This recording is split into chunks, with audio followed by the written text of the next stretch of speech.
So God is so faithful. And he just really just talked to me last night and like just gave me peace and like just put his arms around me and just reminded me of his truth. And the one thing he told me is like, baby girl, like, I know that I said what I said, but if you don't do it in the order that I said, then you're going to pay the price of not doing things in order. And so be obedient and follow what I said. And so he said pay off debt, and so we have to pay off debt, and we still have to live in these Airbnb units. Like we have to live in these hotels, we have to live in these environments so that we don't get conformed to this world, but that we be transformed by the renewing of our mind. Okay. And the way that works is we are not purchasing a rental property again. Okay, we're not doing it. And so what that means is we have to stay in these Airbnb units or hotels until we are debt free. And so we're not debt free yet. So what that means is we got to keep going. So we've been here for 5 days, and we just been constantly looking for a different route, a different routine, a different place, because we know this is tight. We're in a hotel. I mean, there's 2 beds, a bed here and a bed here. Like this is the whole room. Like if I do a 360, I'm in the room. Okay. It's too close for 6 people. It just is. So we as husband and wife have to come to God and just ask him, run the numbers, talk to him about it, see what's the wisest choice. And God has given us the wisest choice. So we're going to be, it's so weird. We're moving to an Airbnb, a different one, to move into a new Airbnb when the time comes. So again, it's a process, but it's a process worth having to make sure and ensure that we do not rent again. And I know it sounds crazy that you're like, why don't you just rent an apartment? But the thing is they give you a limit. So it's like, you have to stay here for 6 months, or you have to stay here for a year. And just by them telling us that, like, we just do it. And then the fact that we don't want to move and pack up and load up our stuff, we just keep renewing. And we never do the goal, the vision that God has for us.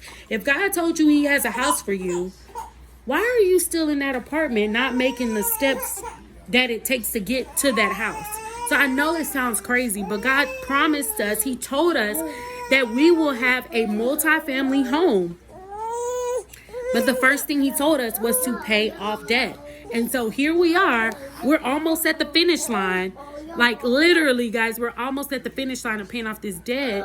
And what? The enemy threw this curveball for us to have to move out of that Airbnb. And the thing is, we were about to go and apply for a house and try to get in there, but we still got debt. No, like we're not doing that. Because why? That puts you in a hard restraint. You don't have enough money to pay for the mortgage as well as pay for the unit. You don't have to put yourself through all that stress, baby girl. Like, stop. Son, stop. I know that you want that, and I know that that dream is there and it's coming, but it's not today. And it's okay that it's not today. It's okay as long as you are making steps towards your goal, as long as you are reaching. Guys, we looked up what it looked like to be a landlord, but we ain't finished, because it's a lot to be a landlord, and you got to make sure you know what you know. We learned about tenants, but we haven't made any documents. We need to make documents. We need to have all that stuff mapped out. So when we move into this multi-family home, we're not trying to get prepared. We're already prepared. The house is ours. The revenue is ours. We know what to do. We know what not to do. So we still got research to do. And we still have different things to do. But the main thing is that we are doing this together as a team. So me and my husband are running after the Lord wholeheartedly. We are making passive income opportunities for us, so that if anybody wants to help out or help us in any way accomplish this goal, they can help by purchasing something and not feeling like it's not coming to us in that way or in that regard. So I just want to encourage y'all and say, like, it's not easy, but it's possible. Stick to your goal, do whatever it takes, and God will help you. You got something to say? Daddy, do you want to Oh God, he's silly. Lizzie, do you have anything to say? What do you want to say? We want to be debt free. All right. Do you have anything to say? Say, trust the process. Don't trust the process. Okay. Do you have anything to say, Brooklyn? And she trying to get in my shirt. Brooklyn, anything to say? Mom, is this shirt big? Lydia, do you have anything to say? What do you want to tell them? We're trying to be debt free and we're going to change all of our lives. Period. Okay? Generations are being changed. Period. Okay? Lessons are being learned. That's fine, baby. That shirt is beautiful. No, it's perfect. Everything is changing. We are becoming new.